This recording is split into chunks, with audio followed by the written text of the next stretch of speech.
South Africa's first and only fully Sharia-compliant family medical takaful and wellness product, wishes all listeners Ramadan Kareem.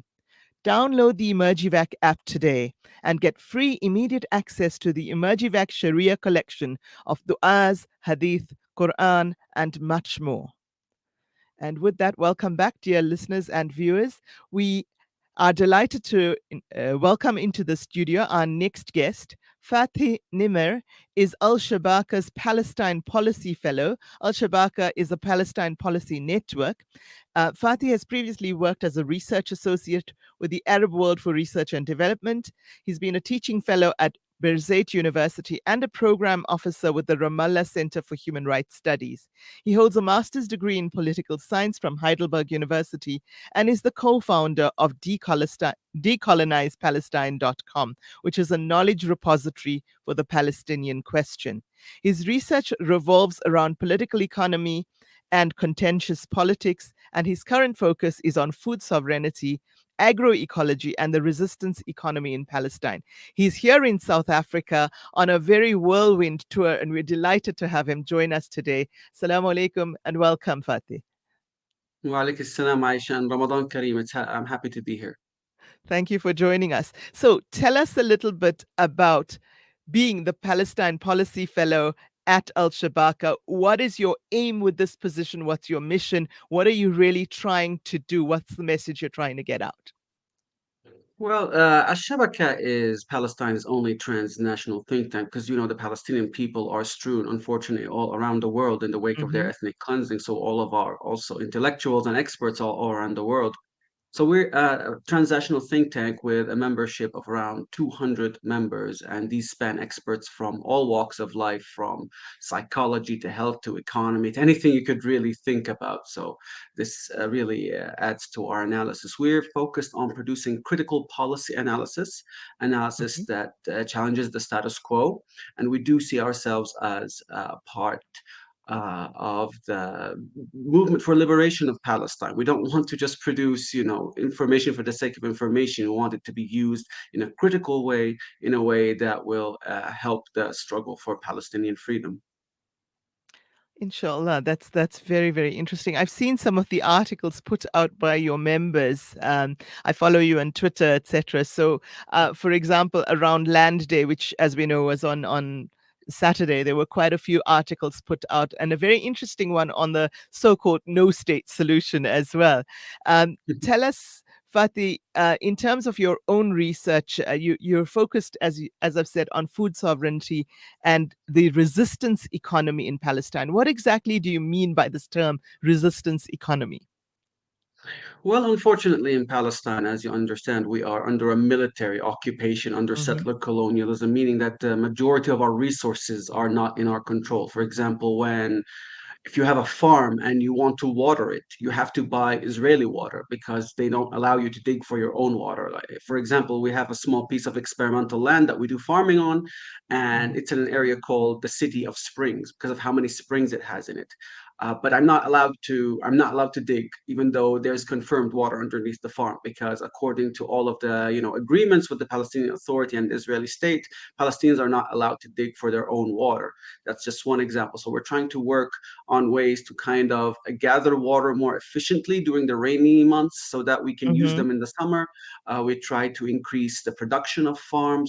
We try to support the stockpiling of strategic goods such as wheat, because when, for example, COVID or the war in Ukraine happened, a lot of our wheat imports were disrupted, and it kind of led to a huge increase in the price of wheat. So we Hmm. want to try to have a local source as a backup for if an emergency happens, and Right. just these things that helps Palestinians survive longer, even if Israelis were to close down the entire area.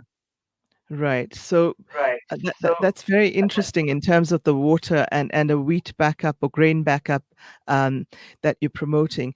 Tell us a little bit about your South African tour. How has that gone, and what kinds of topics have you touched on? Have you perhaps made some interesting um, connections and networks that could be of use to your work back home? You're based in Ramallah, is that right? this is correct, yes. Well, our tour in South Africa has been actually quite fantastic. The people are very thirsty for information, very thirsty for knowledge about what's going on in Palestine right now and in general throughout history. I think that a lot of people understand that something terrible is going on, that there's a genocide going on, that there's settler colonialism, but I feel that they still have some gaps that they want to have filled about the knowledge about certain things that are going on. So we've actually been in South Africa for 8 days now, Mm-hmm. and we had our tour began in Joburg, and then we moved on to Cape Town. We've spoken at many venues about many different topics. We've spoken at the University of Joburg, we've spoken at Wits, we spoke at Kanye College. Mm-hmm. In Joburg, and we also spoke at the Sophia Town Arts Academy. Our topics have been very diverse as the audience. We've talked about how Israel uses ecological kind of propaganda to promote that it is friendly for the environment, even though they are dumping sewage on Palestinian communities in the West Bank. We've talked about spatial apartheid and Mm-hmm. how colonialism is not just about weapons and guns and tanks, it's also about law and legal regimes. I mean, as South Africans, you also understand this very well, that laws are used and weaponized against you, Mm-hmm. Mm-hmm. that there are ways to which to encourage or not encourage to force basically the ethnic cleansing and kicking people out of their communities, such as in District 6, but it's all legal and all done in a legal manner, it's all issued by the courts. uh, we also have ways about how settlement construction in the West Bank, for example, or in East Jerusalem, takes over land, and how central land really is to Palestine. In Kanye College, we talked about popular education and popular resistance, and the idea of building dual power, of kind of providing services for ourselves and to be less reliant on international aid and the Palestinian Authority. So they've been really, really quite diverse and quite varied. And I don't think two events had the same topic. It was really wonderful to be able to discuss so many demographics. We had like people from all different, classes and all different Mm-hmm. backgrounds coming and sharing and talking. And it really shows how interesting. For example, yesterday we talked. Sorry, 2 days ago we talked at the Sisi Gul occupation Mm-hmm. in Cape Town, and that was possibly one of my favorite events. But it's just so Great. like so many people came out to meet us, and we were so touched because these people have struggled so long and they have so little, but yet they still had the Mm-hmm. time to come out and greet us and show solidarity to us and invited us for iftar. Oh, mashallah, that's wonderful. It's been really great to actually come in person to some of the events you had here in Johannesburg, and to tune into some of the others, online virtually. So I can attest to the fact that you've covered a variety of topics during your visit, and we're very, very grateful for all that knowledge sharing, Fatih. But I also want to say to our listeners and viewers out there that you guys are really a huge resource in terms of South Africans wanting to know more about Palestine. Of course, Al-Shabaka in terms of the policy issues, but also just on decolonizing issues. The decolonized Palestine now is the decolonizedpalestine.com is another great resource, and I want to encourage people to actually go and use those resources. In terms of the connections you've made here and perhaps plans for a future visit, perhaps even a teaching tour or something like that, are you going to be coming back to South Africa soon? We certainly hope Well, so. I hope so too at a certain point. I think right now there's no actual plans for Hmm. that, but in the future, I'm obviously not against the idea. It's been quite a wonderful experience. I mean, we've never kind of Hmm. done these international tour thing before, so it's kind Uh-huh. of a nice change of pace. As regards to the networking we've done, we've actually also spoken to many research and policy institutes in South Africa. And we kind of tried to understand also, because we're not just here to teach, we're also here to learn, because South Right. Africa and Palestine have long had solidarity with each other, and a lot of the same apartheid structures that oppress Palestinians today were also, used and still used to a certain degree in South Hmm. Africa today. So yes, we've made lots of lovely connections with research institutes, especially ones specializing in things such as land redistribution and Uh-huh. economic justice, fighting poverty. And the question, obviously, in South Africa right now is a very big question of a just energy transition, which Hmm. threatens a lot Hmm. of livelihoods. So these are all questions that are important to us. Of course, also water distribution. Right. So these are questions that we see lots of ways that we can collaborate with South African institutions in the future, and we hope so. I think somebody already is interested in writing a letter, a paper with Al-Shabaka for the legal parallels between District 6 and Sheikh Jarrah, for example, which Uh-huh. is in Jerusalem. That So that there's sounds lots of people who fantastic. are very happy about trying to collaborate and trying to forge a shared kind of vision for what a decolonized free future would look like. Inshallah, that sounds wonderful. And I'm particularly encouraged by that, Fatih, given that, some of our more liberal universities have a long history, unfortunately, of collaboration with the Zionist regime and Zionist universities and academic think tanks, etc. So I hope this will be a reversal of that. And on that note, can you perhaps say a little bit about the importance of academic and cultural boycotts in addition to, of course, the economic boycotts? Yes, for sure. I mean, I think the key right now is within all of this genocide that is occurring and all the century almost of settler colonialism in Palestine. We have to understand that it is within the benefit and the interest of Israeli society to be complicit in this structure because this is Hmm. how it lives. This is how it prospers for them. They have to live at our expense. They can only have their cities because they destroyed Palestinian villages to build them on top of them. So there's no part of Israeli society that is not complicit with the ethnic cleansing of Palestinians. You have the universities that are developing weapons for the military and give scholarships to soldiers. You have the cultural sphere, like on Eurovision, which tries to spread the Israeli narrative internationally. So we're not just talking about like as if these are separate little spheres that are disconnected from politics. They're completely connected. And I Hmm. think the biggest challenge and the biggest task to you as South Africans, and not just South Africans, the international community, is we can't let this become normal. What's going on, the genocide, this has to be a red line. And if genocide is not a red line, then there is no red line for Yeah, anything, what frankly. exactly? And and and and I think we need to be in the streets. We need to protest. The brand of Israel needs to become toxic, frankly, to anything related to it. Politicians need to abandon it in a way where they feel like their political future in South Africa is threatened if they remain to embrace Israel. And I think that is the way that we can move forward. I mean, you could even move forward to direct action because, as you know, in the Iraq war, no matter how many people went to the streets, they were in the millions, but that did not stop the war. But I think the disruption of daily life, Hmm. in a way, for these politicians, could have a more uh, profound effect on them than actually go seeing protests that they can safely ignore. The protests cannot just be these organized like lovely little outings where people can safely ignore you. They have to be disruptive. They have to challenge the status quo, and that can't be done if people can ignore you safely. Absolutely. And that's precisely what we did so often during the apartheid era and successfully in the end. It took a while, but the pressure mounted and it did make a difference because it changed, as you said, the daily lives of people in power, people with power. And when their comforts are taken away and their comfort zone is taken away, then Alhamdulillah, you get this incremental change happening, and that incremental change leads to the macro change, we hope.